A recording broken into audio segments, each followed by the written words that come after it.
Hi, എല്ലാവർക്കും set ചാനലിലേക്ക് സ്വാഗതം. ഞാൻ ആശ ബിനീഷ്. ഇന്ന് നമ്മൾ വന്നിരിക്കുന്നത് നമ്മുടെ സെറ്റ് എക്സാം ഫെബ്രുവരി കണ്ടക്ട് ചെയ്യാൻ പോവുകയാണ്. അപ്പോൾ ഒരുപാട് പേര് ആദ്യമായിട്ട് എക്സാം എഴുതുന്നവരുണ്ടാകും.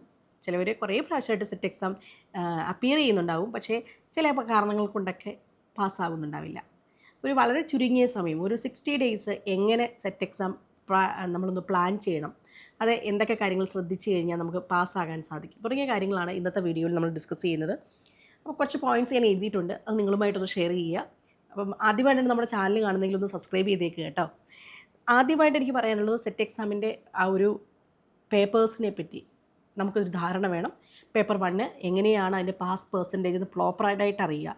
പലർക്കും അത് അറിയുന്നുണ്ടാവില്ല. ഞാൻ നാച്ചുറൽ സയൻസ് ആണെങ്കിൽ ബോട്ടണിയാണ് പോയി എഴുതുന്നത്. അപ്പം ബോട്ടണി മാത്രം പഠിച്ചാൽ മതി എന്നാണ്. അങ്ങനെയല്ല, പേപ്പർ 1ഉം പേപ്പർ 2ഉം ഉണ്ട്. ആ 2 പേപ്പറും കൂടി അതിൻ്റെ അഗ്രിഗേറ്റ് വേണം. സെപ്പറേറ്റ് കട്ട് ഓഫിനെ പറ്റി ധാരണയുണ്ടാവണം.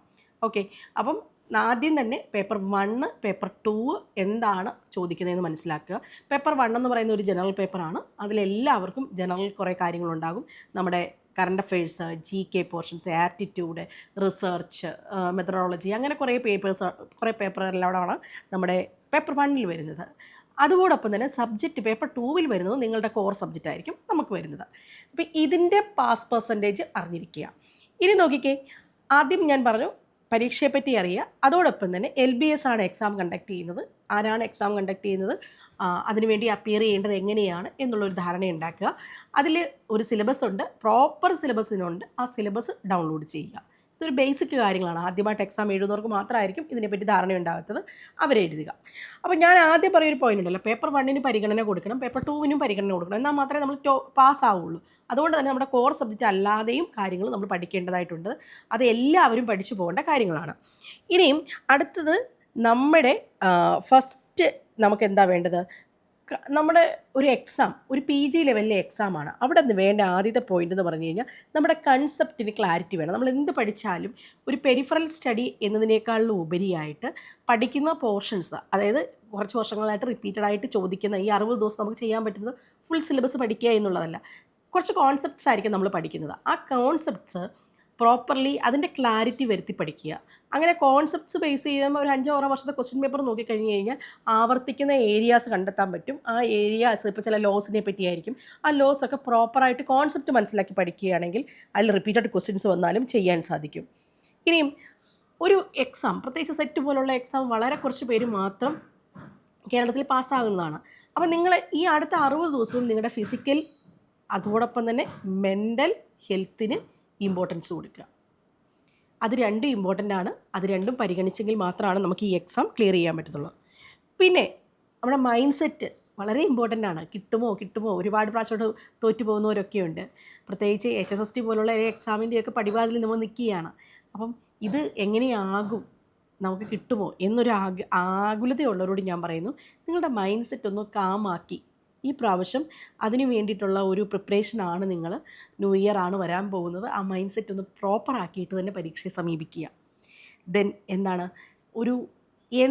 അടുത്ത ദിവസങ്ങളിൽ ചെയ്യാൻ പോകുന്നത്, വെറുതെ കുറച്ച് ക്വസ്റ്റ്യൻ പേപ്പർ നോക്കി കുറച്ച് ഭാഗം പഠിച്ചു എന്നതിലുപരിയായിട്ട് ആവർത്തിക്കുന്ന ഏരിയാസിന് പ്രയോറിറ്റി കൊടുക്കുന്ന രീതിയിൽ ഒരു ടൈം ടേബിൾ സെറ്റ് ചെയ്യുക.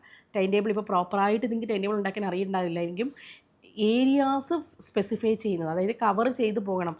നമ്മളൊരു മാർക്ക് കിട്ടണമെങ്കിൽ കവർ ചെയ്ത് പോകുന്ന രീതിയിൽ തന്നെയുള്ള പോർഷൻസ് എടുക്കുക. അതായത് നമ്മുടെ ഒരു പോർഷൻസ് ഉണ്ടല്ലോ, ആ പോർഷൻസ് എന്ന് വെച്ച് കഴിഞ്ഞാൽ, നമുക്ക് കറണ്ട് അഫെയർസ് എന്ന് പറയുന്നത്, ഞാനിപ്പോൾ എടുക്കുന്ന കറണ്ട് അഫെയർസ് എടുക്കുന്ന അധ്യാപികയാണ്. കറണ്ട് അഫെയർസും ആപ്റ്റിറ്റ്യൂഡ് പോർഷനിലും ഏകദേശം 14ഓളം മാർക്കുകൾ നമുക്ക് കറണ്ട് അഫെയർസിൽ മാത്രം ചോദിക്കും. അപ്പം നമ്മൾ ആ പോർഷൻസ് എന്താണോ സിലബസിലുള്ള പ്രയോറിറ്റൈസ് ചെയ്യുമ്പോൾ നമ്മുടെ പോർഷൻസ് എന്താണോ എന്നുള്ളത് കറക്റ്റായിട്ട് തന്നെ മനസ്സിലാക്കുക. ദെൻ എന്താണ്, ടൈം ടേബിളിൽ, ഡീറ്റെയിൽഡ് ടൈം ടേബിളിൽ അത് തന്നെ ഉൾപ്പെടുത്തുകയും ചെയ്യുക. ആ പോർഷൻസ് ഉണ്ടാവണം. അതാണ് ഞാൻ പറഞ്ഞു വരുന്നത്. ദെൻ അടുത്തത് എന്താണ്, ഈ എക്സാമിൻ്റെ പാറ്റേണെ പറ്റി, ഇപ്പോഴും നടന്നു വരുന്ന എക്സാം പാറ്റേണെ പറ്റി ഈ 60 ദിവസം നമ്മൾ ചെയ്യുമ്പോൾ ഒരു കൃത്യമായ ധാരണയുണ്ടാവണം. കാരണം പണ്ട് ചോദിച്ചതുപോലെ തന്നെയാണോ, MCQ ടൈപ്പ് തന്നെയാണോ എല്ലാ ക്വസ്റ്റ്യൻസും വരുന്നത്, MCQ അതോടൊപ്പം തന്നെ സ്റ്റേറ്റ്മെൻറ്റ് വരുന്നുണ്ടോ, ഇങ്ങനെയുള്ള എക്സാം പാറ്റേണിനുണ്ടാകുന്ന ഡിഫറൻസ് കറക്റ്റായിട്ട് മനസ്സിലാക്കുക. കാരണം തൊട്ട് മുമ്പിൽ നടന്ന ക്വസ്റ്റ്യൻ പേപ്പർ പരിശോധിക്കുന്നത് അത് നിങ്ങൾക്ക് വളരെ നല്ലതായിരിക്കും. റാങ്ക് ഫെയിലൊക്കെ മാത്രം നോക്കുന്നവരാണെങ്കിൽ പഴയ ക്വസ്റ്റ്യൻസ് മാത്രമായിരിക്കും അതിനകത്തുണ്ടാകുന്നത്. അതുകൊണ്ട് എക്സാം പാറ്റേണെ പറ്റി ഒരു ധാരണ ഉണ്ടാക്കുക. ദെൻ അടുത്തൊരു പോയിൻ്റ് എന്ന് പറഞ്ഞു കഴിഞ്ഞാൽ നമ്മൾ എപ്പോഴും ശ്രദ്ധിക്കേണ്ടത് നല്ല മെറ്റീരിയൽ, ക്വാളിറ്റി സ്റ്റഡി മെറ്റീരിയൽ ആയിരിക്കണം ഫോളോ ചെയ്യേണ്ടത്. അത് വളരെ ഇമ്പോർട്ടൻ്റ് ആണ്. ക്രിസ്പി ആയിട്ടും ഒക്കെയുള്ള ക്വാളിറ്റി സ്റ്റഡി മെറ്റീരിയൽ നമ്മൾ കയ്യിലുണ്ട് എങ്കിൽ നമുക്ക് ഒരുപാട് സമയം സേവ് ചെയ്യാൻ സാധിക്കും. ഓക്കെ, അതായത് ഇതെല്ലാത്തിൻ്റെയും കോർ ഏരിയാസിലുള്ള ബുക്കുകൾ വായിച്ച് എടുക്കാനായിട്ട് നമുക്ക് സമയം ഉണ്ടാവില്ല. അപ്പോൾ അതുകൊണ്ട് തന്നെ ക്ലാസ് ആയാലും ഒക്കെയും ക്രിസ്പി ആയിട്ടും ക്വാളിറ്റി ആയിട്ടുള്ള കണ്ടൻറ്റുകൾ ഉൾപ്പെടുത്തിയിട്ടുള്ളത് മാത്രം കാണാനായിട്ട് ഈ 60 ദിവസം ശ്രദ്ധിക്കുക. ദെൻ എന്താണ് നമ്മൾ ചെയ്യേണ്ടത്? നിങ്ങൾക്ക് ഈ ഒരു സബ്ജക്റ്റിൽ കുറേ വർഷത്തിന് ശേഷമായിരിക്കാം പഠിക്കുന്നത്. അങ്ങനെയൊക്കെ ആണെങ്കിൽ ഒരു ക്ലാരിറ്റി ഉണ്ടാവില്ല, പലപ്പോഴും സബ്ജക്റ്റ് മറന്നു പോയിട്ടുണ്ടാവുക. തീർച്ചയായിട്ടും 60 ഡേയ്സിൽ നിങ്ങൾ എന്ത് ചെയ്യണം? അങ്ങനെയുള്ള ഗൈഡൻസ് ഉൾപ്പെടുത്തുക. കാരണം നമ്മളിപ്പം പലരും പറയാറുണ്ട്, ഞാൻ സെറ്റ് പോലുള്ള ഒരു എക്സാംസിനൊക്കെ എന്തിന് കോച്ചിങ് എടുക്കണം എന്ന് പലരും ചോദിക്കാറുണ്ട്.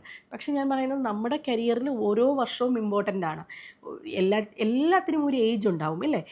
നമ്മുടെ ഈ ഒരു വർഷത്തിൽ നമ്മൾ പ്ലാൻ ചെയ്യുന്നത് ചിലപ്പം BEd നേടി ക്വാളിഫയിങ് എക്സാംസ് ക്ലിയർ ചെയ്യുക എന്നുള്ളത് നമ്മുടെ ഒരു എയിം ആണെന്നുണ്ടെങ്കിൽ അതിനു വേണ്ടി നമ്മൾ ഗൈഡൻസ് എടുക്കുന്നതിൽ ഒരു തെറ്റുമില്ല. അത് പ്രോപ്പർ ഗൈഡൻസ് എടുക്കുക, കൃത്യമായ ആ സബ്ജക്റ്റ് പരിചയമുള്ള അധ്യാപകരെ തന്നെ നിങ്ങൾ കണക്റ്റ് ചെയ്യുക. ദെൻ അടുത്തത് എന്താണ്? മൈക്രോ ലേണിംഗ് വളരെ ഇമ്പോർട്ടൻ്റ് ആണ്. മൈക്രോ ലേണിംഗ് കാരണം വാരി വലിച്ച് പഠിക്കാനുള്ളൊരു സമയമില്ല എന്നുള്ളത് ഇതിനകത്ത് വളരെ ഇമ്പോർട്ടൻ്റ് ആണ്. അപ്പോൾ മൈക്രോ ലേണിംഗ് ആയിരിക്കും കുറച്ചുകൂടെ നിങ്ങൾക്ക് ബെറ്റർ ആയിട്ടുള്ള ഒരു കാര്യം എന്ന് പറയുന്നത്. അടുത്തത് ആക്റ്റീവ് റീകോൾ അതിനെ പറ്റിയാണ്. വളരെ ഇമ്പോർട്ടൻ്റ് ആണ്. ആക്റ്റീവായിട്ട് തന്നെ എന്ത് ചെയ്യുക? റിവിഷൻ നടത്തുക അല്ലേ? റീകോൾ ചെയ്യുക, കാര്യങ്ങൾ റിവിഷൻ ചെയ്യുക, പരീക്ഷകൾ എഴുതി നോക്കുക. പിന്നെ മോഡൽ എക്സാംസ് സെറ്റ് ചെയ്ത് നോക്കുക. Model exams is very important. Practical ഒരു എക്സാംസ് വേണം. ഇല്ല എങ്കിൽ നമുക്കവിടെ ടൈം മാനേജ്മെൻറ്റ് വളരെ ബുദ്ധിമുട്ടായിരിക്കും. പേപ്പർ 1നും പേപ്പർ 2നും ഒക്കെ മോഡൽ എക്സാംസ് എഴുതി നോക്കുക. അത് വീക്കിലി തന്നെ ചെയ്യുക. ഭയങ്കരമായിട്ടും അങ്ങനെ വീക്കിലി ചെയ്യുമ്പോൾ നമുക്കൊരു 60 മാർക്കിനകത്ത് നമ്മൾ എഴുതി 60 മാർക്കിന് ഒരു പരീക്ഷ ചെയ്തെന്ന് വിചാരിക്കും. അപ്പോൾ അവിടെ ചിലപ്പോൾ നമുക്ക് 10 മാർക്കേ കിട്ടിയുള്ളെങ്കിൽ ബാക്കിയുള്ള 50 മാർക്കിൻ്റെ ഫാക്ട്സുകളെങ്കിലും പഠിക്കാൻ പറ്റും. 4 ഓപ്ഷൻസ് പഠിച്ചാൽ പോലും നമുക്ക് പാസ്സാകാൻ സാധിക്കും. അപ്പോൾ മാക്സിമം ഇപ്പം ഞങ്ങൾ ചെയ്യുന്നത് ഈ രീതികളിൽ തന്നെയാണ്. 60 ഡേയ്സും ഞങ്ങൾ ചെയ്യുന്നത് നമ്മൾ ഏറ്റവും അത്യാവശ്യമുള്ള കാര്യങ്ങൾ പറയുന്നു, അതിൻ്റെ ടൈം ടേബിളിൽ ആ പോർഷൻസ് കൊടുക്കുന്നു, എന്നിട്ട് അതിൻ്റെ ലൈവ് ക്ലാസ്സുകളിൽ നമ്മൾ കൂടുതൽ ക്വസ്റ്റ്യൻസ് ഡിസ്കസ് ചെയ്യുന്നു. അങ്ങനെയാണ് നമുക്ക് കുറേ കൂടെ കുട്ടികളെ പാസ്സാക്കാൻ സാധിക്കുക. ഇപ്പോൾ സയൻസ് ആൻഡ് ടെക്നോളജി ആണെങ്കിൽ സയൻസ് ആൻഡ് ടെക്നോളജിയുമായി ബന്ധപ്പെട്ട് ഏറ്റവും ഇമ്പോർട്ടൻ്റ് ആയിട്ടുള്ള കാര്യങ്ങൾ മാത്രമായിരിക്കും ഞങ്ങൾ എന്ത് കൊടുക്കുക? നമ്മുടെ കുട്ടികൾക്ക് കൊടുക്കുക. അതായത് ഇപ്പം ഏതെങ്കിലും നമ്മുടെ കറണ്ട് അഫയേഴ്സ് ചോദിക്കുന്നതാണ്. സയൻസ് ആൻഡ് ടെക്നോളജിയാണ് ഏറ്റവും കൂടുതൽ ചോദിക്കാറുള്ളത്. അവിടെ ഇപ്പം പലപ്പോഴും നടന്നു വരുന്നത് എന്താണ്? നമ്മുടെ പുതിയ നാസയുടെ പുതിയ പദ്ധതികളെ പറ്റി ചോദിക്കും, ISROയുടെ പുതിയ പദ്ധതികളെ പറ്റി ചോദിക്കും. പിന്നെ നമ്മുടെ പുതിയൊരു ഉപഗ്രഹം നമ്മൾ വിക്ഷേപിച്ചാൽ അതിൻ്റെ എവിടെ നിന്നാണ് വിക്ഷേപണ സ്ഥലം എവിടെ നിന്നാണെന്ന് ചോദിക്കും. അങ്ങനെ അവാർഡുകളെ പറ്റി ചോദിക്കും. കോർ ഏരിയാസിലുള്ള ഒരു ബാക്കിലേക്ക് ജാനുവരി തൊട്ട് ഡിസംബർ തുടങ്ങി 2025 മിഡ് വരെയുള്ള സയൻസ് ആൻഡ് ടെക്നോളജി ഓരോ മാസത്തെയും നമ്മൾ കുറച്ച് കാര്യങ്ങൾ പഠിച്ചു കഴിഞ്ഞാൽ നമുക്കൊരു ധൈര്യത്തിൽ തന്നെ എന്തെടുക്കാൻ പറ്റും? പരീക്ഷ അപ്പിയർ ചെയ്യാൻ പറ്റും. അപ്പോൾ ഈ രീതിയിൽ ഓരോ സബ്ജക്റ്റിനെ സമീപിക്കണം. ആപ്റ്റിറ്റ്യൂഡ് ആണെങ്കിൽ കുറച്ച് കോർ ഏരിയാസ് ഉണ്ട്, അവിടെ കുറച്ചുകൂടെ സമയം സേവ് ചെയ്യാവുന്ന മാത്സിൽ പ്രോബ്ലംസ് ഉണ്ടാകും, ഒരുപാട് ടൈം കളയേണ്ട പ്രോബ്ലംസ് ഉണ്ടാകും, വിത്തിൻ സെക്കൻഡ്സ് ചെയ്യേണ്ട ടെക്നിക്കുകളുണ്ടാകും. അങ്ങനെ നമ്മൾ ഓരോ സബ്ജക്റ്റിനെയും എന്താണോ ആവശ്യമുള്ളത് അത് മാത്രം പഠിക്കാൻ ഇനി 60 ദിവസമുള്ളൂ.